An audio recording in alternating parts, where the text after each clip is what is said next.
have some of the applications of permutations, that is 6 children stand in a queue. 6 children are standing in a queue. In how many ways? Question is in how many ways they can stand. So 6 children stand in a queue and all 6 we are taking. Total we have 6. NPR. N is what? Total number of objects. R is objects chosen at a particular time. Right? So N is total number of objects is 6 here and all 6 we are taking at a time. So 6p6. 6p6 on solving you will get is 6 factorial, that is value is 720. So here we are going to use this NPR concept to solve some of the application questions here. Like we have 4 different books like chemistry, physics, bio, math, suppose on a shelf. In how many ways we can arrange? So total number of books 4, out of 4 we are taking all 4. So 4 factorial number of arrangements can be there. How does 4 factorial number of arrangements? Suppose books names A, B, C, D, then it can be B, C, D, A. It can be B, C, A, D. Like this, we'll have 4 factorial number of arrangements.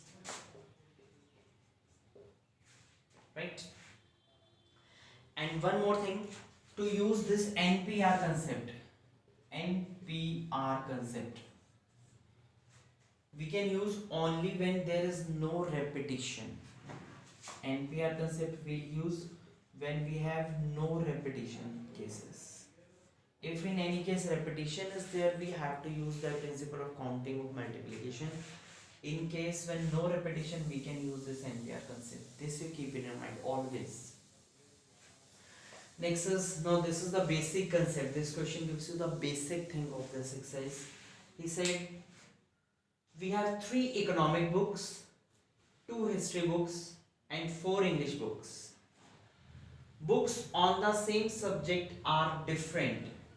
Like we have 3 economics books. That means we have economic 1, economic 2, economic 3. Right?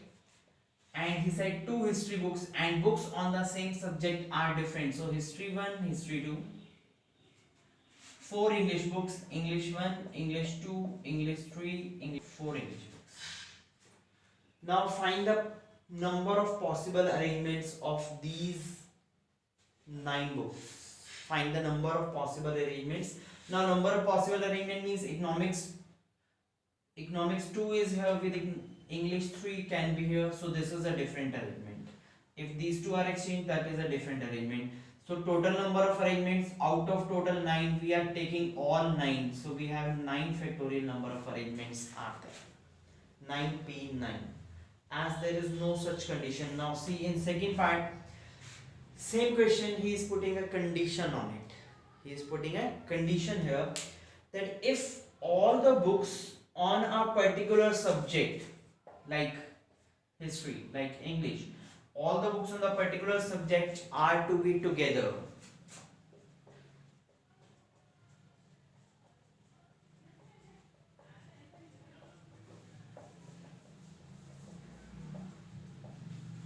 Books on the same subject are to be together means if you need to shift this history book with English book, these both will move together. And if this book is moving this side, all 4 these will be moving together. Books on the same subject are to be together. This thing. All the objects, all these English books will be together. So now when these books will be moving together means this is a single object, this is one object, this is one object and this is one object. So in all we have 1, 2 and 3 objects. So number of arrangements are 3 factorial. Very simple. As all these must be together means this works as a single object. But there is a case C, if economics 2 is here, economic 1 is here and economic 3 is here. Now the total arrangement, whole arrangement is changed, but still these 3 are together. So these 3 can change their places themselves. These 2 can change their places themselves, and these 4 can change their places themselves. So for that we have number of arrangements: 3 factorial into 2 factorial into 4 factorial. And as if even any two are changes, like this is here and this is here, even then your whole arrangement will be changed. So we need to multiply all these things, as one affects the whole thing, so we need to multiply these, keep in your mind. So we have total number of arrangements: 3 factorial for one object, one object, one object, and this 3 factorial is for this 2 factorial, for this 4 factorial. This is when all the objects on a particular subject are to be together. Note it down.